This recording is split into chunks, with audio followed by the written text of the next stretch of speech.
सबका भद्रा IAS academy में आज का डेट है 28 अप्रैल 2023 एंड डेली के करंट अफेयर्स न्यूज एनालिसिस के डिस्कशन में मैं शुभदीप आप सभी का स्वागत करता हूं। यहां पर आगे बढ़ने से पहले let me remind you that downloading link जो रहने वाला है इस पूरे पीडीएफ का नीचे डिस्क्रिप्शन सेशन में, आप वहां पर जाकर इसको डायरेक्टली डाउनलोड भी कर सकते हैं। चलिए सबसे पहला यहां पे आज का न्यूज देख लेते हैं, जीरो शैडो डे के रिलेटेड है। राइट नाउ देखो, वैसे तो ये न्यूज कल ही था बट स्टिल वी आर अभी असम ट्रिब्यून में भी था, so that's why we are covering this. Right, zero shadow day होता क्या है, एक ज्योग्राफिकल फिनोमेना है, आपको समझना पड़ेगा ना। ज्योग्राफी अगर आपको पता है तो आपको यह पता जरूर होना चाहिए दैट सन के चारों ओर जो अर्थ है ना वो रिवोल्यूशन कर रहा है। Is it clear? एक समय ऐसा आता है जब अर्थ का ट्रॉपिक ऑफ कैप्रिकॉर्न जो है उसके ऊपर सन का ओवरहेड लाइट हमें देखने को मिलता है। एक समय ऐसा आता है जब अर्थ का ट्रॉपिक ऑफ कैंसर जो है उसके ऊपर अर्थ का ओवर शैडो जो लाइट है वो हमें देखने को मिलता है। Is it clear? चलो अब देखो, तो सन का इसका मतलब हम लोग क्या समझ रहे हैं, सन का एक ऐसा फेज रहता है जब सन ट्रॉपिक ऑफ कैंसर से ट्रॉपिक ऑफ कैप्रिकॉर्न के ऊपर इसका मूवमेंट होता रहता है और ऐसे ही सीजन्स भी चेंज होते रहते हैं। राइट, तो ट्रॉपिक ऑफ कैंसर से ट्रॉपिक ऑफ कैप्रिकॉर्न अगर मूव होता है, क्या मैं एज्यूम कर सकता हूं यहां पर दैट सोचो ये है साउथ पोल, ये है नॉर्थ पोल। राइट, तो ये क्या हो गया, ये हो गया ट्रॉपिक ऑफ कैंसर। ये वाला लाइन समझ पा रहे हो, ये वाला line can you imagine? Right, this line या फिर इसके ऊपर से जो आर्क है this is kind of Tropic of Capricorn और सन की जो मूवमेंट है वो इस वाले पोजीशन से इस वाले पोजीशन, फिर इस वाले से इस वाले पोजीशन, इस वाले से इस वाली पोजीशन, ऐसे करके रफली सन की मूवमेंट होती रह रही है। इसीलिए सीजन्स भी चेंज होते रहते हैं, ये सब तो हमको पता है ना। अब उसी के कॉन्सेप्ट के ऊपर ये हमारा जीरो शैडो डे लाई होता है। नाउ जीरो शैडो डे क्या बोलता है उसको हम लोग प्रॉपरली समझते हैं। ध्यान से देखना, इस वाले डायग्राम को अच्छे से देखो और समझो चीजों को। राइट, समझो ध्यान से।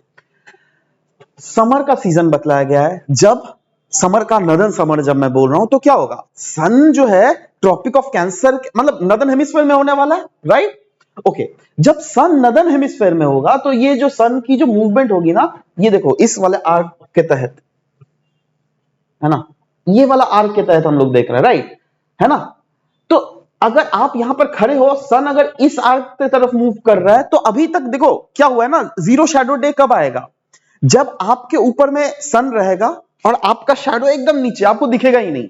Right, that is zero shadow day. जो क्या, अगर ये देखो जीरो शैडो डे में क्या बोल रहा है जा रहा है, ये है सुबह का टाइम, मॉर्निंग टाइम, ये है evening time, but Noon time में देखना, नून टाइम में क्या हो रहा है, आप ये बच्चा जो कूद रहा है उसके नीचे एकदम शैडो एकदम नीचे ही है। Right, so this is the situation of zero shadow day. ये कब सिचुएशन है, जब आपका जो भी पोजीशन है उस पोजीशन के ऊपर सन हमें देखने को मिल रहा है। राइट, तो एक है समर में सीजन्स में आता है, समर सीजन्स में लेकिन जीरो शैडो डे आ सकता है। अब it is not mandatory that zero shadow day हमारे देश में सिर्फ एक ही दिन आता है। नो, अभी जो न्यूज में देखिएगा ना, ये शायद बैंगलोर रीजन बताया गया था, तो वहां पे कहीं जीरो शैडो डे हमें देखने को मिलता है। बट क्या सिर्फ बैंगलोर में जीरो शैडो डे देखने को मिलता है? नहीं, जीरो शैडो डे अगर देखने को मिलेगा आपको कन्याकुमारी में भी देखने को मिलेगा, आपको तिरुवनंतपुरम में भी देखने को मिलेगा, आपको उड़ीसा में भी देखने को मिलेगा, आपको नागपुर में भी देखने को मिलेगा, आपको गोवा में भी देखने को मिलेगा, बट समय के साथ साथ एक दिन में नहीं होता है। और वो समय कैसे, देखो जैसे मैंने सन बोला, सन की मूवमेंट कहां से हो रही है, ट्रॉपिक ऑफ कैंसर से Tropic of Capricorn, Tropic of Capricorn से ट्रॉपिक ऑफ कैंसर, फिर ट्रॉपिक ऑफ कैंसर से ट्रॉपिक ऑफ कैप्रिकॉर्न। अब देखिए ये जो हो रही है इसी के से तो सीजन चेंज तो ऐसे ही होता है ना। अब देखो क्या हो रहा है ना, जब सन जब नीचे से ट्रॉपिक ऑफ कैप्रिकॉर्न से पार की इक्वेटर को पार करके ट्रॉपिक ऑफ कैप्रिकॉर्न तक आती है, सॉरी ट्रॉपिक ऑफ कैंसर तक आती है, तो this is the line of Tropic of Cancer. तो सन एक बार कभी यहां होगा, फिर धीरे धीरे ऊपर जाएगा ऊपर जाएगा ऊपर जाएगा, एक समय तो यहां पर ट्रॉपिक ऑफ कैंसर के ऊपर होता है। वो दिन कौन सा होता है पता है, वो दिन होता है आपका समर सोल्स्टिस का। राइट, तो ट्रॉपिक ऑफ कैंसर के ऊपर सन जो ओवरहेड रहेगा एक ही दिन रहेगा। ध्यान देना, इंडिया में एक ही मतलब इस पॉइंट के ट्रॉपिक ऑफ कैंसर के ऊपर तो कभी भी ओवरहेड सन आता ही नहीं है, मतलब जीरो शैडो डे होता ही नहीं है। कंफर्म होता कहां पर है, इस वाले लाइन के ऊपर, इस वाले लाइन के ऊपर साल में एक बार जीरो शैडो डे आएगा। राइट, वो किस दिन है, 21 जून। उसके नीचे जो है ना हर एक पॉइंट में जो है 2 दिन हमें देखने को मिलेगा। क्यों? क्योंकि देखो सन जब नीचे से ऊपर जा रहा है, इस कन्याकुमारी के पॉइंट के ऊपर एक बार सन आएगा ना, तो वहां पे उस दिन तो आपको जीरो शैडो डे देखने को मिलेगा, फिर धीरे धीरे धीरे धीरे ऊपर आता आता है आपका ट्रॉपिक ऑफ कैंसर के ऊपर आ जाएगा। ठीक है, तो ट्रॉपिक ऑफ कैंसर के ऊपर जब आएगा देन राइट, तो जब ट्रॉपिक ऑफ कैंसर के ऊपर आएगा ना, then we will see that यहां पर हमें जीरो शैडो डे हो रहा है, राइट। फिर से अब सन का फिर से समर तो जाएगा ही ना, फिर तो विंटर आएगा ना, तो फिर से सन का अपैरेंट मूवमेंट नीचे हमें देखने को मिलेगा। तो जब नीचे देखने को मिलेगा तो फिर से इस वाले लोकेशन से सन तो नीचे गुजरेगा ना, तो उस दिन भी आपका जीरो शैडो डे होगा, राइट। तो जीरो शैडो डे यहां पर 2 बार हुआ, इस पॉइंट में 2 बार हुआ, इस पॉइंट में 2 बार हुआ, हर पॉइंट में 2 बार होगा, लेकिन बट इस वाले पॉइंट में that is the points along the Tropic of Cancer में 1 बार होगा। ठीक है, यहां तक आपको क्लियर हो जाना चाहिए। मतलब अगर ये देखो, this is the arc of Tropic of Cancer वाला आर्क, ये वाला arc of Tropic of Capricorn वाला आर्क, तो सन यहां से यहां, यहां से यहां, यहां से यहां, यहां से यहां, मतलब इस ट्रॉपिक ऑफ कैंसर से ट्रॉपिक ऑफ कैप्रिकॉर्न के बीच वाला जो जोन है ना, ये जोन में हर साल में सन 2 बार ओवरहेड होगा। तो हर साल में उस दोनों लाइन के बीचों बीच वाला जो जोन में है, वहां पर जीरो शैडो डे 2 बार होगा। और अगर Tropic of Cancer, Tropic of Capricorn में देख लोगे, जीरो शैडो डे 1 बार होगा उस लाइन के अलोंग, बट उस लाइन के बीचों बीच साल में 2 बार होगा। Is it clear? अगर नहीं क्लियर है तो वीडियो को फिर से आप रिपीट करके यहां पर पढ़ सकते हैं। नाउ हम लोग बात करेंगे नेक्स्ट बॉर्गीट के बारे में। सोर्स लिया गया असम ट्रिब्यून से। नाउ क्यों न्यूज में था? क्योंकि singer composer lyricist Madhusmita Bhattacharya ji ने एक मतलब गाया है उन्होंने, सुनो जुनो रे जुनो, राइट, को बॉर्गीट, आई मीन बॉर्गीट एक सॉन्ग है जिसको हिंदी में गाया है, राइट। तो इसीलिए हम लोग बॉर्गीट के बारे में डिस्कस करते हैं, that what is this Borgeet all about. ये बॉर्गीट जो है एक डिवोशनल म्यूजिक है जो कि असम में ओरिजिनेटेड है, एंड ये क्लासिकल फॉर्म ऑफ म्यूजिक है जो कि ट्रेडिशनली परफॉर्म किया जाता था सत्राज में, राइट। क्यों? क्योंकि सत्राज में आपको पता होना चाहिए लॉर्ड विष्णु को वर्शिप किया जाता by the followers of Vaishnavite sect of Hinduism, right. Now Borgeet जो है is characterized by simple yet very profound lyrics and soulful melodies है इसमें, and they evoke the sense of devotion and spiritualities in the listeners whosoever listens to it। ये ज्यादातर जो संग किए जाता है ना बॉर्गीट्स, वो कहां पर होता है? ग्रुप ऑफ सिंगर्स और सोलो सिंगर्स के द्वारा कहां पर किए जाता है? आपका सत्राज में किया जाता है, राइट। देखो सत्राज में किया जाता है, राइट। एंड अनडाउटेडली अभी अगर देख लीजिएगा, yes, Borgeet has become one of the part of the cultural identity of the people of Assam. Next बात करते हैं पीएम श्री स्कीम के बारे में। PM Shri scheme Indian express में ये न्यूज में था। क्यों न्यूज में था? क्योंकि गवर्नमेंट ने सेलेक्ट किया अराउंड इतने स्कूल्स और इतने यूनियन टेरिटरीज को जिससे उसमें अपग्रेडेशन लाए जाएंगे प्रधानमंत्री school of rising India, that is PM Shri schemes के अंडर उन स्कूल्स में अपग्रेडेशन लाई जाएंगी, राइट। नाउ हम लोग देखते हैं दैट पीएम श्री स्कीम्स है क्या। ये अगर देख लीजिएगा टाइप ऑफ स्कीम है जो क्या सेंट्रली स्पॉन्सर्ड स्कीम है। ध्यान दीजिएगा, सेंट्रली स्पॉन्सर्ड मतलब central government as well as state government दोनों मिलकर काम करती है in framing this policies and all, right. इसको अनाउंस किया गया था 2022 में। ड्यूरेशन इसका क्या है? 2026-27 तक, जिसका एम कौन कौन से स्कूल्स में एलिजिबल है under this PM Shri scheme? They are existing school जो क्या सेंटर या फिर स्टेट या फिर यूनियन टेरिटरी या फिर लोकल बॉडीज के द्वारा रन किया जाता है, जिसमें इंक्लूड होता है केंद्रीय विद्यालय, right, state government schools and वैसे स्कूल्स जो क्या म्युनिसिपल कॉर्पोरेशंस के द्वारा रन किए जा रहे हैं। इनफैक्ट इसका ऑब्जेक्टिव क्या है? इसका ऑब्जेक्टिव है to show the components of National Education Policy 2020। National Education Policy के 2020 के तहत जो भी मॉडिफिकेशंस लाए जा रहे हैं वो सब चीजें मॉडिफिकेशंस यहां पर लाई जाएंगी। की फीचर्स अगर देख लीजिएगा जो क्या इस पीएम श्री स्कीम के अंडर स्कूल्स को मॉडिफाई किया जाएगा, वो क्या होगा? Of course model infrastructures. पहले किस टाइप के डेस्क बेंचेस होते थे? वो नहीं होंगे, मॉडल होंगे, सब कुछ मॉडर्न चीज है, क्योंकि पेडागोजी जो है टीचिंग का वो चेंज हो रहा है। इनफैक्ट नेशनल एजुकेशन पॉलिसी का 2020 देख लीजिएगा, उसमें ऐसे बहुत सारे प्रोविजंस है जिसमें पेडागोजी के चेंजेस के बारे में हम लोग के बहुत सारे एस्पेक्ट्स लिखे हुए हैं, that yes these aspects will be included here as well, right. Next बात करेंगे सुप्रीम इनिशिएटिव के बारे में। सुप्रीम इनिशिएटिव ये था इंडियन एक्सप्रेस का न्यूज था। क्यों न्यूज था? क्योंकि ministry of science and technology ने लॉन्च किया था supreme initiative, that is support for upgradation, prevention and repair and maintenance of equipment. Supreme initiative जिससे प्रोवाइड किया जाएगा financial support for the upgradation and maintenance of analytical instruments facilities, that is AIFs. तो सवाल होता है ये एआईएफ्स है क्या? ये एक स्पेशलाइज्ड लेबोरेटरीज है जो कि एडवांस रिसर्च इंफ्रास्ट्रक्चर और टेक्निकल एक्सपर्टाइज प्रोवाइड करती है फॉर साइंटिफिक इन्वेस्टिगेशन। किस किस सेक्टर में भाई? देखो हर सेक्टर में, जिसमें physical science, life science, material science, engineering, सब सेक्टर में। और ये जो स्कीम है ना, सुप्रीम जो इनिशिएटिव है, इस इनिशिएटिव का भी एम है दैट ये जो फाइनेंशियल सपोर्ट है वो प्रोवाइड किया जा सके in repairing, upgradation, maintenance, retrofitting या फिर एडिशनल अटैचमेंट जो भी किया जाएगा, जिससे functional capacities in AIFs that is analytical instrument facilities को का इंप्रूव किया जा सके। तो उसकी एलिजिबिलिटी क्राइटेरियाज अगर देख लीजिएगा कुछ कुछ दी हुई है, दैट इज कौन कौन से इंस्टीट्यूट एलिजिबल है वो खुद से देख लीजिए। ये तो बहुत इजी है यार, ये क्या मैं बताऊं, है ना।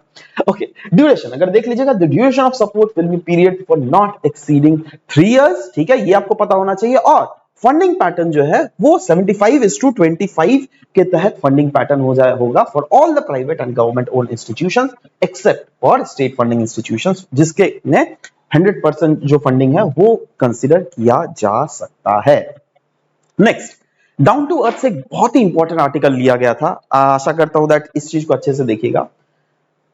यह है बिग कैचअप के बारे में, राइट। बिग कैचअप अप्रैल 24, 2023 में ग्लोबल एफर्ट बिग कैचअप को अनाउंस किया गया था बाय वेरियस हेल्थ ऑर्गेनाइजेशन, जिसमें WHO है, राइट, उसके बाद यूनिसेफ है, गावी है, वैक्सीन अलायंस है, Bill and Melinda Gate foundation है, इम्यूनाइजेशन एजेंडा 2030 भी है इसमें, राइट। ये सब सारे हेल्थ पार्टनर्स है। इसका एम क्या है?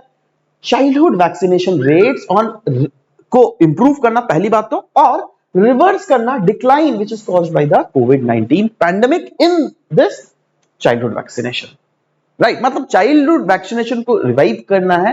एंड टारगेट क्या है इसमें? टारगेट जो है 20 कंट्रीज है स्पेसिफिकली, जिसमें ये कंडीशंस रिस्पेक्टिवली पुअर है, जिसमें इंडिया भी है, जी हाँ, इंक्लूडिंग इंडिया, जहां पर 3/4 of the children who miss the vaccination in the 2021 life, right. की एक्टिविटीज इसमें क्या क्या होने वाला है? तो की एक्टिविटीज में तो this are very much obvious that yes, health care workforce को स्ट्रेंथन किया जाएगा, हेल्थ सर्विस डिलीवरी को इंप्रूव किया जाएगा, डिमांड किया जाएगा वैक्सीनेशंस का देखा जाएगा, और एड्रेस किया जाएगा ऑब्स्टिकल्स टू रिस्टोर इम्यूनाइजेशन। और immunisation agenda that was also the partner of this initiative, right. So what is this agenda 2030? इसको लॉन्च किया गया था 2020 को, जिसका टारगेट है that 50 million vaccine preventable infections जिसको अवॉइड किया जा सकता है, क्यों ना उसको अवॉइड किया जाए भाई, जी हाँ, इसके थ्रू, राइट। और अचीव किया जाएगा 90% कवरेज ऑफ एसेंशियल मेडिसिन, जो क्या चाइल्डहुड एंड एडोलेसेंस को प्रोवाइड किया जाएगा, राइट। नेक्स्ट हम लोग बात करेंगे एक वैक्सीन के बारे में, बहुत इंपॉर्टेंट वैक्सीन है ये, सिंग्रिक्स वैक्सीन। देखो ये एक्चुअली किस एक फार्मा कंपनी के द्वारा बनाया गया है, और ये सिंग्रिक वैक्सीन जो है ना, एडल्ट्स जो क्या 50 साल या फिर 50 साल से अबव होंगे उनको यूज किया जाएगा। सिंग्रिक्स वैक्सीन किसके लिए यूज किया जाता है? वो एक डिजीजेस होता है, देखो ये रैश, पेनफुल रैश होता है, ये रैश किस स्किन के ऊपर होता है पता है? वैसे एडल्ट जिनका 50 साल से ज्यादा एज हो, राइट। तो ये ऐसा एक वायरस के द्वारा बनाया जाता है जो क्या चिकन पॉक्स भी कॉज करता है ये वायरस, राइट। तो वो आपको पता होना चाहिए। And it is a world का पहला नॉन लाइव रिकॉम्बिनेंट सबलेंट वैक्सीन जो क्या बनाया गया है। Next is क्वासार्स। क्वासार्स के बारे में अगर डिस्कस करें आप सबके साथ, तो देखो एक न्यूज में क्या था दैट एक नया स्टडी पब्लिश किया गया था, जहां पे मंथली नोटिस किया गया था रॉयल एस्ट्रोनॉमिकल सोसाइटी के द्वारा दैट गैलेक्सी जो मर्जर है ना, इट लाइकली इग्नाइट क्वासार्स, राइट। तो क्वासार्स, व्हाट आर क्वासार्स? देखो क्या बोला गया, गैलेक्सी का जो मर्ज होना है, दो गैलेक्सीज जब मर्ज करती है तो क्वासार्स हमको देखने को मिलता है, राइट। और वो भी कैसे गैलेक्सीज? देखो यहां पे बोला गया है that quasars are very luminous objects. देखो यहां पे अगर गैलेक्सीज मर्ज कर रही है ना, ये जो ल्यूमिनिसिटी निकल रहा है ना, these are quasars, right? So quasars are what? Quasars are बहुत ही luminous object in far away galaxies that emit jets of radio frequencies, जिसमें कौन कौन से frequencies आते हैं? Radio waves, visible light, ultraviolet rays, infrared rays, X rays, gamma rays. And इसके locations अगर देख लीजिएगा, it is only found in the galaxies with super massive black holes, जो क्या इस क्वासार्स को पावर करती है, राइट। नेक्स्ट जो बहुत ही इंपॉर्टेंट न्यूज है वो मैं आपसे शेयर करना चाहूंगा, 3200 पैंथियन, राइट। ये क्या है? एक एस्ट्रॉइड जो क्या है source of annual Gemini meteor shower. Gemini meteor shower क्या होता है उसको डिस्कस करते हैं, बट यस इसको क्लासिफाई किया गया एज एन एस्ट्रॉइड, और इसको नेम किया गया आफ्टर द ग्रीक मिथ। अब ये तो चलो फैक्ट है, ये सब देख ले सकते हो, राइट। बट हमें समझना पड़ेगा दैट इसको क्लासिफाई किया गया एज एन एस्ट्रॉइड। ध्यान दीजिएगा, कुछ कुछ टर्म्स है जो कि मैं आपको बतलाना चाहता हूं, जैसे स्पेस के रॉक्स होते हैं, जैसे कॉमेट्स होते हैं, एस्ट्रॉइड्स होते हैं, मिटियोर्स होते हैं, जिसमें मिटियोराइट, जिसमें मिटियोर एंड मिटियोराइट होता है, राइट। क्या होता है ना, देख कॉमेट का जो होता है ये अपना टेल होता है, या तो गैस का होता है या तो डस्ट का होता है, राइट। एस्ट्रॉइड जो है जैसे हम लोग को मिलता है ना जुपिटर और मार्स के बीच में एस्ट्रॉइड जो बेल्ट है, वो एस्ट्रॉइड्स के बारे में बात कर रहा हूं। They are also the left over part of the formation of solar system only, right. और ये जो एस्ट्रॉइड और कॉमेट में डिफरेंस ये होता है दैट कॉमेट्स का छोटा साइज होता है, एस्ट्रॉइड्स का बड़ा साइज होता है, राइट। अब कुछ कुछ क्या होता है ना दैट ऐसे ऑब्जेक्ट्स होते हैं which revolve in earth, right, just जिसको हम लोग मीटियोराइड कहते हैं। अब मीटियोराइड क्या होता है? जब मीटियोर जब वो एटमॉस्फेयर में, अर्थ के एटमॉस्फेयर में घुस के जल के खत्म हो जाता है तब हम उसको मिटियोर कहते हैं, और जब वो धरती में टकराता है तब हम उसको मिटियोराइट कहते हैं, राइट। ये बेसिक डिफरेंसेस थे of the, I mean basic definition of the space rocks, what are these called. अच्छा, अब ये जो बोला गया पैंथियन 3200 पैंथियन, ये बोला गया है दैट इसको, इसमें टेल देखा गया which is made up of sodium gas rather than dust.